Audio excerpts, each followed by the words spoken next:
Wujud yang artinya ada, yaitu adanya Allah, itu bukan karena ada yang mengadakan atau menciptakan, tetapi Allah itu ada dengan zatnya sendiri.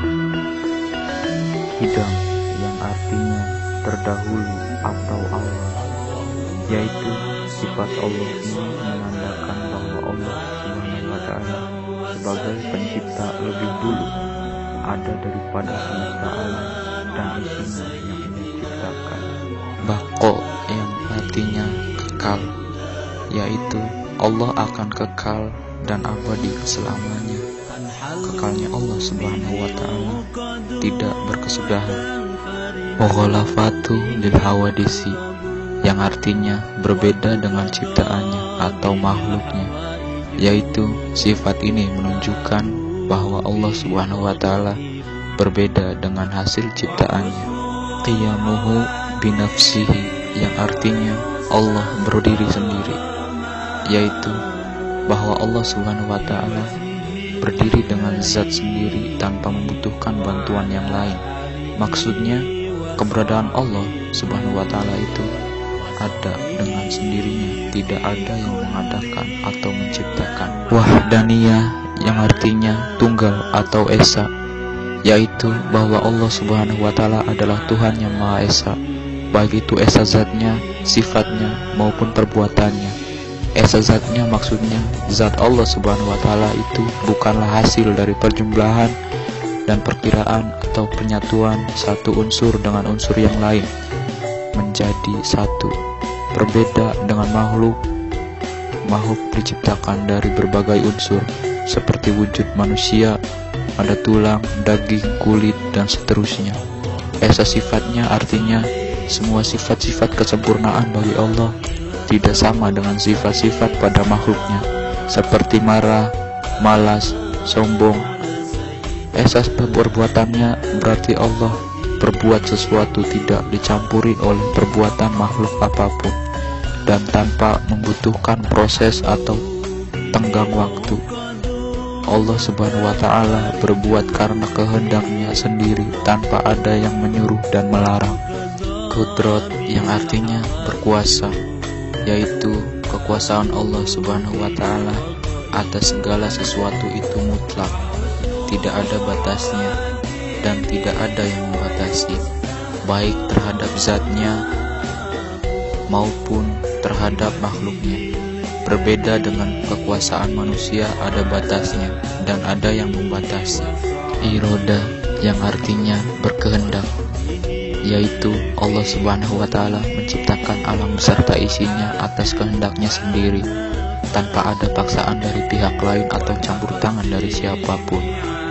Apapun yang Allah kehendaki pasti terjadi. Begitu juga setiap Allah tidak kehendaki pasti tidak terjadi. Berbeda dengan kehendak atau kemauan manusia, tidak sedikit manusia mempunyai keinginan, tetapi keinginan itu kandas di tengah jalan. Apabila manusia berkeinginan tanpa disertai dengan kehendak Allah, pasti keinginan itu tidak terwujud. Hal ini menunjukkan bahwa manusia memiliki keterbatasan, sedangkan Allah memiliki kehendak yang tidak terbatas. Ilmu yang artinya mengetahui, yaitu Allah Subhanahu wa Ta'ala memiliki pengetahuan atau kepandaian yang sangat sempurna. Ilmu Allah itu tidak terbatas dan tidak dibatasi. Allah mengetahui segala sesuatu yang ada di alam semesta, baik yang tampak maupun yang gaib, bahkan apa yang dirahasiakan di dalam hati manusia sekalipun. Hayat yang artinya hidup, yaitu hidupnya Allah, tidak ada yang menghidupkannya, melainkan hidup dengan zatnya sendiri karena Allah Maha Sempurna, berbeda dengan makhluk yang diciptakannya. Sama yang artinya mendengar, yaitu Allah Subhanahu wa Ta'ala mendengar setiap suara yang ada di alam semesta ini. Tidak ada suara yang terlepas dari pendengarannya, walaupun suara itu lemah dan pelan, seperti suara bisikan hati dan jiwa manusia. Pendengaran Allah Subhanahu wa Ta'ala berbeda dengan pendengaran makhluknya karena tidak terhalang oleh suatu apapun. Sedangkan pendengaran makhluknya dibatasi ruang dan waktu. Basor yang artinya melihat, yaitu Allah Subhanahu wa Ta'ala melihat segala sesuatu yang ada di dalam semesta ini. Penglihatan Allah bersifat mutlak, artinya tidak dibatasi oleh jarak, jauh ataupun dekat, dan tidak dapat dihalangi oleh dinding, tipis ataupun tebal. Segala sesuatu yang ada di alam semesta ini, kecil maupun besar, tampak atau tidak tampak, pasti semuanya terlihat oleh Allah Subhanahu wa Ta'ala. Kalam yang artinya berbicara atau berfirman, yaitu Allah Subhanahu wa Ta'ala berfirman dalam kitabnya yang diturunkan kepada para nabi dan rasulnya. Pembicaraan Allah tentu tidak sama dengan pembicaraan manusia, karena Allah tidak berpanca indera seperti lidah dan mulut yang dimiliki oleh manusia. Allah berbicara tanpa menggunakan alat bantu yang berbentuk apapun, sebab sifat kalam sangat sempurna sebagai bukti bahwa adanya wahyu Allah berupa Al-Quran yang diturunkan kepada Nabi Muhammad SAW dan kitab-kitab Allah yang diturunkan kepada para rasul sebelum Nabi Muhammad. Qadiron yang artinya berkuasa, yaitu keadaan Allah Ta'ala yang berkuasa mengadakan dan mentiadakan. Muridan yang artinya menghendaki atau menentukan, yaitu keadaan Allah Subhanahu wa Ta'ala yang menghendaki dan menentukan tiap-tiap sesuatu. Ia berkehendak atas nasib dan takdir manusia. Aliman yang artinya mengetahui, yaitu Allah Subhanahu wa Ta'ala yang mengetahui akan tiap-tiap sesuatu, mengetahui segala hal yang telah terjadi maupun yang belum terjadi. Allah pun dapat mengetahui isi hati dan pikiran manusia.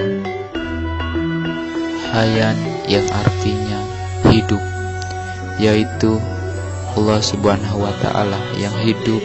Allah adalah zat yang hidup. Allah tidak akan pernah mati, tidak akan pernah tidur ataupun lengah.